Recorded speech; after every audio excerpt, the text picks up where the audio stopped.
guys, and welcome back to my channel, and today I'm going to be doing a brow tutorial. So the product that I always use is the BH Cosmetics Flawless Brow Trio, and in the shade Light. I have seriously had this for over a year now, and I have used like all the gel out of it, but I use this darker shade typically depending on the color of my hair. And I just got it done, but it's not as blonde as it usually is, so I'm still going to be using the darker shade.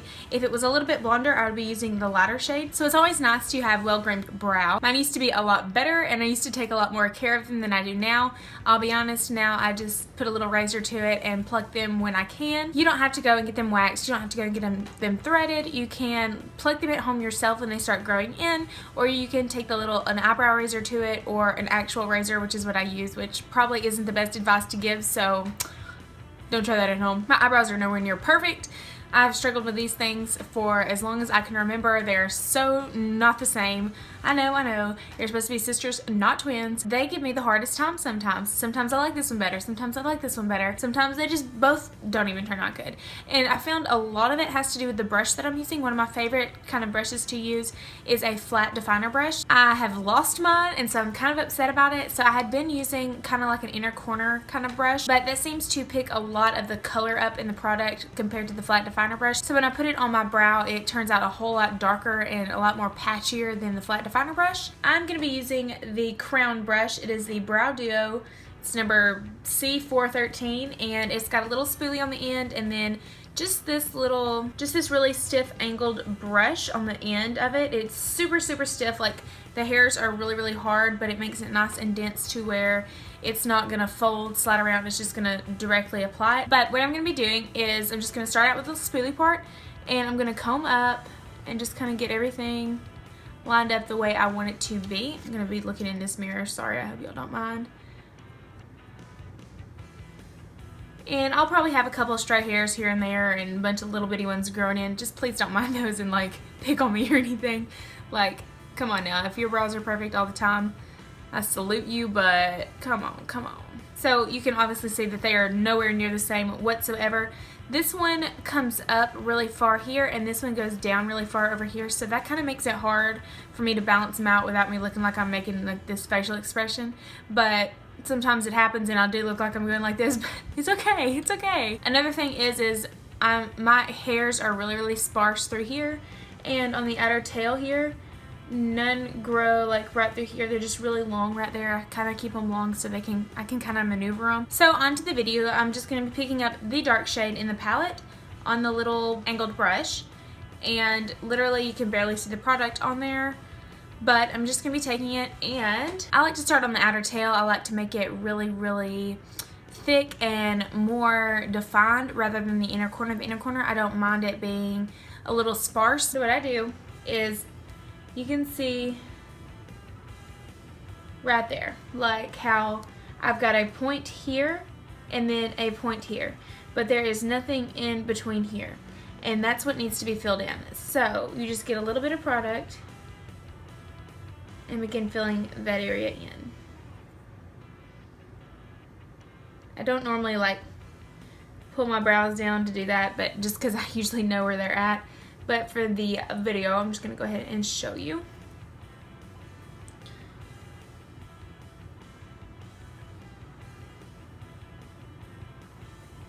Okay, so we filled in that area a little bit. It could still be filled in just a little bit more, but I don't like to get too crazy, especially with how thick this brush is. I really wish I could find that flat definer brush because it blends everything out better. It's got these nice little bristles on it compared to this one that are really stiff. Okay, so now I'm going to be taking the same shade again, and I'm going to be going at the very top and just working it along the top line, following my natural brow. I've already like combed them into place where I would like them to be, so that's why I'm following that area.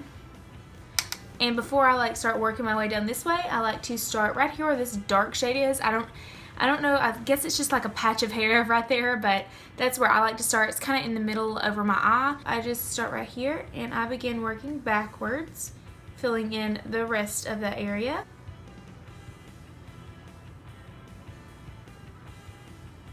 Okay, so now that I've done the top and the bottom, you can see there's pretty much a line right here where there is no product at all. It's just my hairs. So I'm going to take the brush and I'm going to fill that area in, because you don't want it to look sparse at all. And if you do mess up, like towards the end right here, like my right here is going down a little bit, but you can clean it up with concealer later, so I'm not really worried about it. I'm just worried about filling in the brow and showing you how to do that. Okay, so now is kind of what I call a tricky part, because this is when it comes to trying to get both of my brows even as far as where they meet in between my nose, and how thick they are, how intense they are in the inner corner. I don't like them to be too bold in the inner corner. Trust me, I've had my brow days where they were pretty bold and they were pretty thick and they were pretty fluffy. So I go ahead and dip some more product in, and then what I do is I start lining the rest of the bottom, just following where my hairs are right now. I'm not trying to add any like length to the brow or anything like that. Just following right there is where they end. So I'm gonna stop right there. And for sure, I'm gonna fill in this blank area here just a little bit, not too harshly. I'm gonna kind of run them this way to where the product kind of meshes in with the hairs, rather than lay them down and putting product on top of hairs and flattening them to the skin. I'm just gonna kind of fiddle with them like that and back and forth. Okay, so now when it comes to the inner corner, what I'm gonna do is I'm gonna take that spoolie and I am just going to kind of feather the product up that I put on this lower line here, and feather it up to the top and down, up and down, until you feel like it's softer rather than like a harsh line. And this is my favorite part. I know this is weird, but I take my foundation brush, whatever I use to apply my foundation, or your concealer, whichever, and I go on top of it, because I don't like the look of how bold it is and how just like, look at her brow. You know what I mean? Like, I don't like it like that. I don't like it harsh. I don't like these box lines. I don't like any of that. I just like it to look like they're my natural brows. So I'm just going to buff on top of it with the brush that I use for my foundation. And it's really going to kind of tame it down to where it's not completely filled in. So I'm going to take just this, it's pretty thick brush, but it's okay. I'm not really worried about it. It's just a concealer brush, and I'm going to be using a lighter shade of like foundation-y concealer. Did you see me tap that off? It was a cream and I tapped it, whatever. And I'm just going to go underneath the brow right here.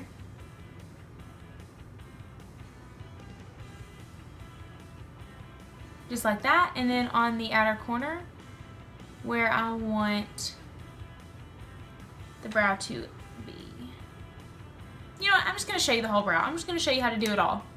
So then you just kind of work your way on the top. Some people say never do the top.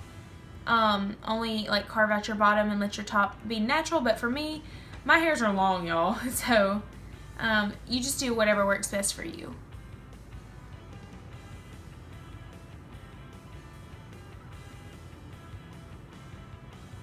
Okay, and you can use whatever brush you want to blend it out. I just wiped the brush off a little bit, and I'm going to use that to blend it out.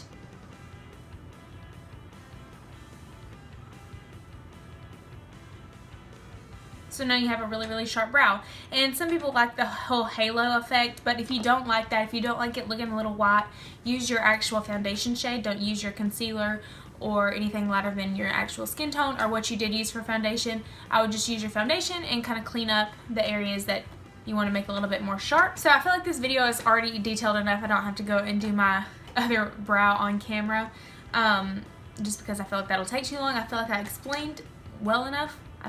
I don't know, maybe I did, maybe I didn't. But also another thing before I go, something I do want to touch on is your eyebrow shape. Like, I know in cosmetology school they taught you, like, okay, your eyebrows are supposed to start where your inner corner of your eye does. So for me, that would make my eyebrow start right here. So this right here should technically be gone. And then the tail should end where your eye does from where your nose is. So right about there at an angle. So really my eyebrow could be extended just a little bit more, and your arch is supposed to be like this. Like you go directly through the middle of your eye from your nose, and that's where your arch is supposed to be. So my arch kind of lines up. My tail could be a little bit longer, and my actual where it starts should technically be right here. But you don't have to listen to that. You do not have to go by the rules of makeup and the rules of artistry that have been labeled. You do what you feel confident in. I like my brows thick. I like my brows long. I like my brows starting where they start and ending where they end. I had mine done right here, and I felt like the space between this brow and this brow was way too big, and that's another thing. So say if you feel like you've got a large nose and your eyebrows start back here, then the space in between here is going to be really emphasized because you're going to be highlighting right in this area. You're going to be highlighting in between your brows, and so all that attention is going to be drawn to it, and your nose is going to look larger than what you already think it does. Or if your eyes are really wide set, then if your eyebrows are starting where your eyes do, then it's even going to look even wider. So if you bring your eyebrows in even further, or just leave them how they are instead of trimming them back to the rules of makeup, then it'll make them seem a lot closer together. You just do whatever makes you feel comfortable. If you like to have your eyebrows starting where your eyes do, then that's totally fine. I'm just saying, prime example of them being sisters and not twins. They look totally different right now, and that's because I was kind of in a rush to do this one, but that's okay. This one is a lot thinner looking, this one's a lot thicker looking. Sometimes it just happens. Sometimes, you know, you just say, it's okay, they're just brows. But that was my in-depth tutorial on brows, and I hope you enjoyed the video, and I hope I maybe help somebody out there learn to do their brows. So I hope you enjoyed the video. If you did, give me a thumbs up, and yeah, hope you'll have a great day, and God bless. Where? Somebody's coming to my house. Hello? Are you going right now? Yeah. I like this. I'm so excited. Oh, you look delicious. That is so good. Oh my god. Oh my goodness, that is so good, Chelsea. I am not even kidding. Look at my mug. He's talking about the lighting setup, not like my one brow being done. Looks delicious.